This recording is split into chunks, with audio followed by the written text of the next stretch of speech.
My thoughts drift back to Theodore Resnick in his prime, back when he talked me out of lecturing and convinced me to join his foundation.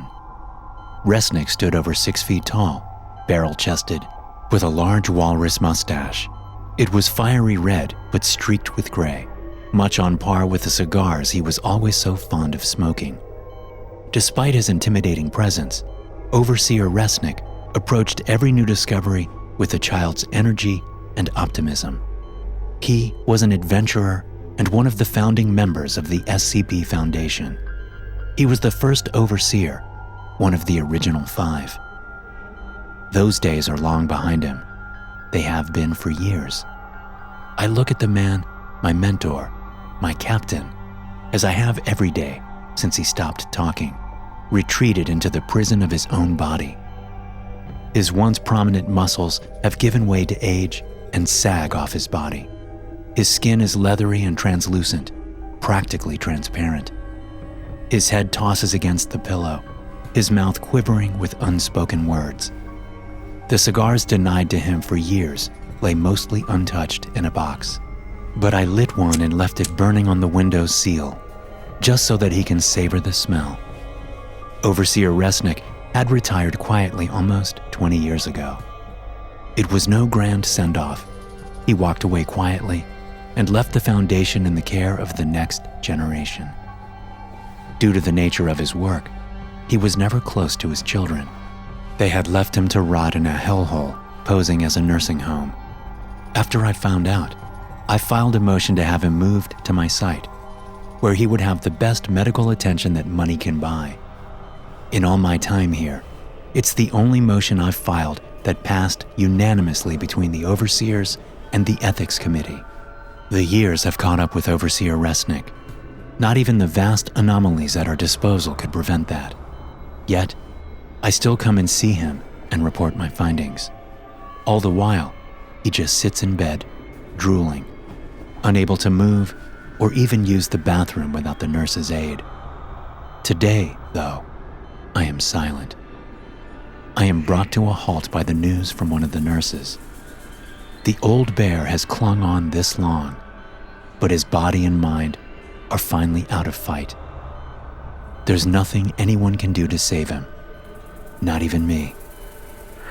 I sigh, then summon the nurse. "Get me a wheelchair." He stares at my command and looks like he's about to say something, but my tone and expression let him know I don't care. Now. I might not have risen in rank as far as Resnick.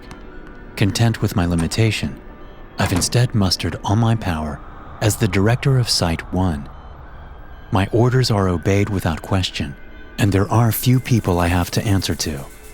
It's not long before a wheelchair is brought back into the room. The various medical tubes and IVs are disconnected. A few orderlies gently hoist Resnick out of bed and into the chair. One moves behind Resnick, but I wave him off and take his place. I might not be able to save the old man, but I can at least make sure he has one final pleasant day. Possibly the best day of his life even. At the very least, one not spent drooling in bed while waiting for someone to clean up his own shit. As I push the chair through the halls, the personnel step aside to give us a wide berth. Most of the younger faces know me by name, handpicked and recruited by myself. The older ones, here since my predecessor's time, recognize Resnick and lean in to whisper. I ignore their conspiracies and make my way to the elevators and push the button for the sub-basement. The doors open, revealing an expansive area. Most of it is open space leading up to an empty door frame. Near the elevator's door are several banks of computers and monitoring equipment. The researchers huddled around the equipment look up, and their expressions freeze in shock. I don't usually make my way down this far into the facility. My days of research ended with my promotion to site director, and I let my researchers do as they please. From my years in the same profession, I know the best results are yielded from the freedom to experiment without constant monitoring. As long as their experiments pose no risk to the facility or any unreplaceable personnel, They can work unchecked.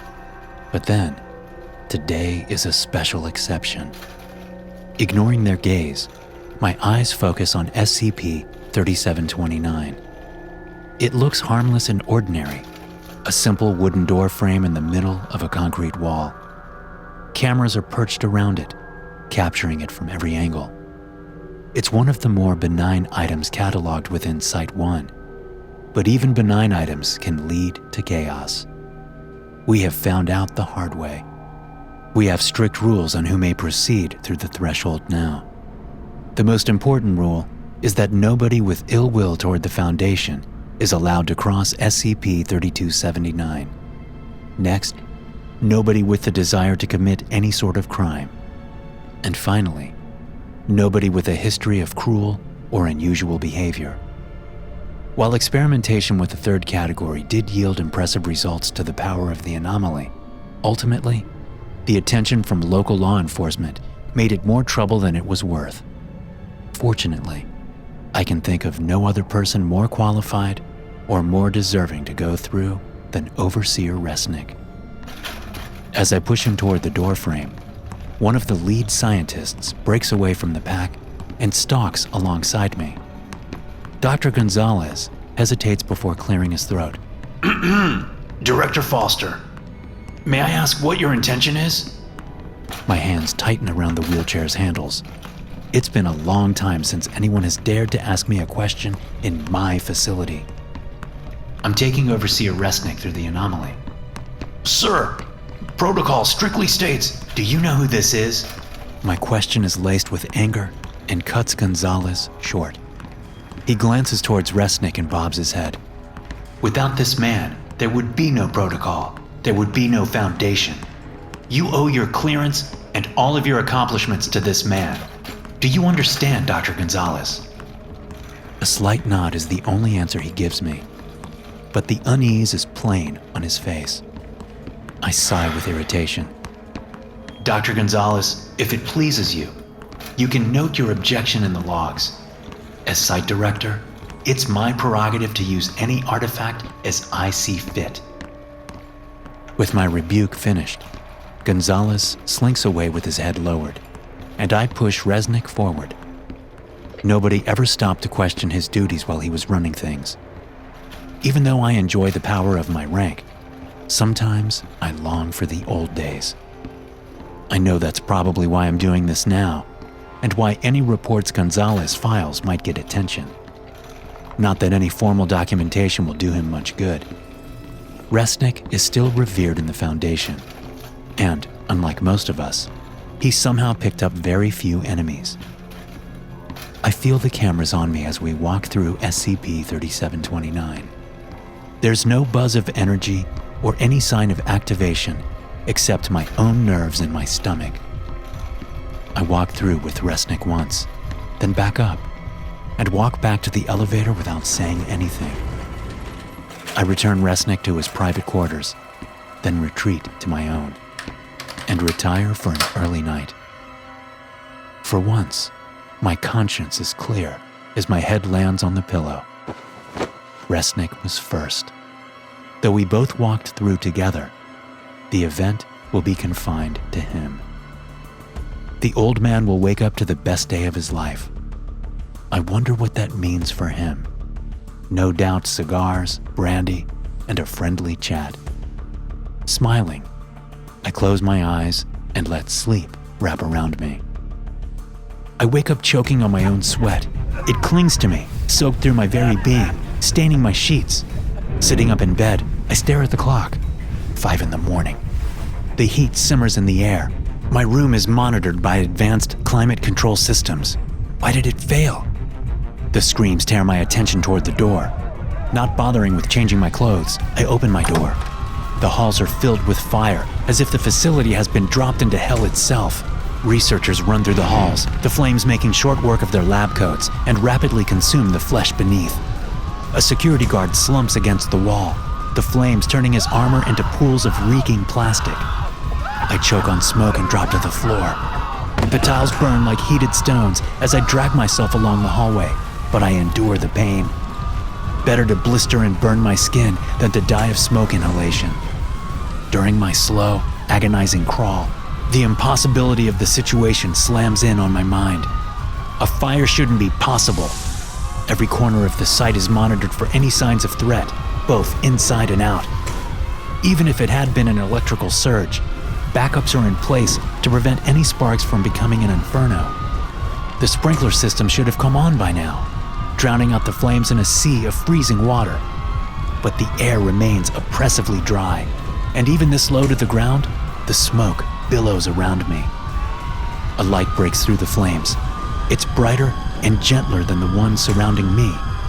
Soft like a sunrise, warm but not ravenous. Seeing no other option, I crawl toward it and inside the room beyond. As my vision reorients, I see Overseer Resnick.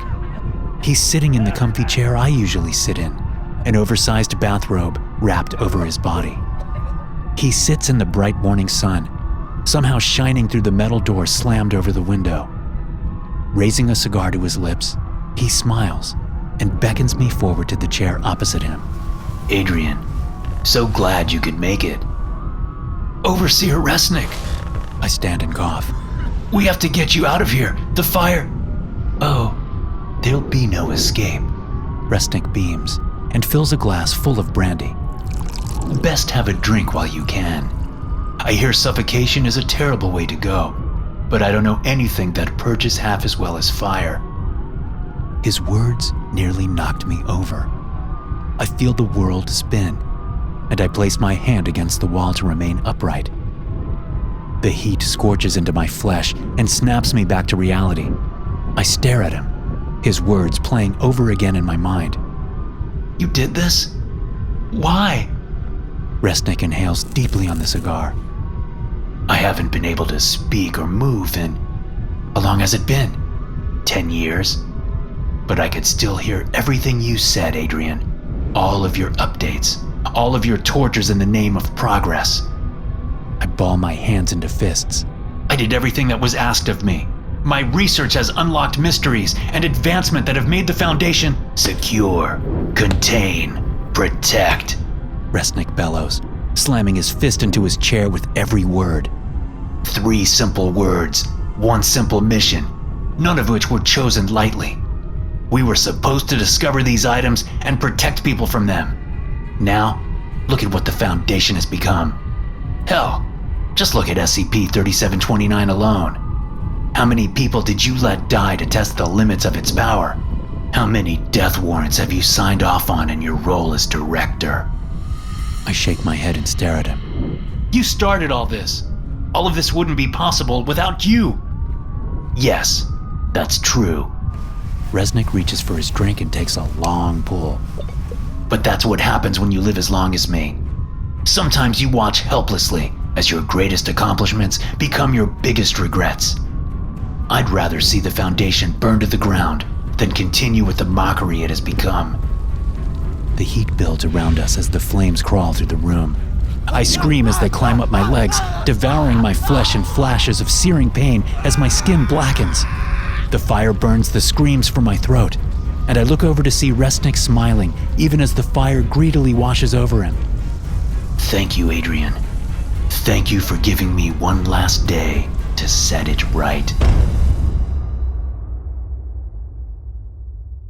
SCP-3729 is a wooden door frame, consistent with the 1910 kit home designs from the American company Sears.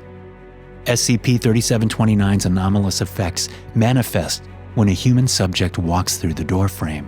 The anomalous effects exhibited by SCP-3729 will always affect the first person to walk through it after sunrise, regardless of the number of individuals which do so.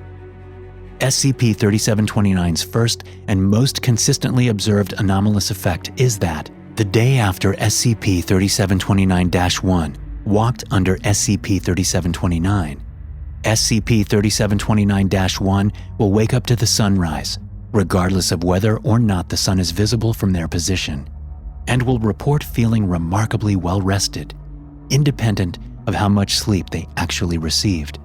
All other anomalous effects appear to be based on the psychological profile of SCP-3729-1 and thus vary considerably to alter reality in order to provide SCP-3729-1 what the subject would consider an extremely pleasant experience. While the full extent of SCP-3729's reality-altering capabilities is not known, it has shown the ability to edit Foundation documents, alter the behavior and opinions of people SCP-3729-1 is aware of, create matter, and affect results of games of chance. SCP-3729 is likely capable of many more effects, but testing has been temporarily suspended due to high financial cost and lack of fitting D-Class subjects. Hey guys, thanks for listening. Be sure to subscribe to the podcast for more SCP stories like this one. You can also check out some more episodes from the SCP Experience podcast here. I'll see you in the next one.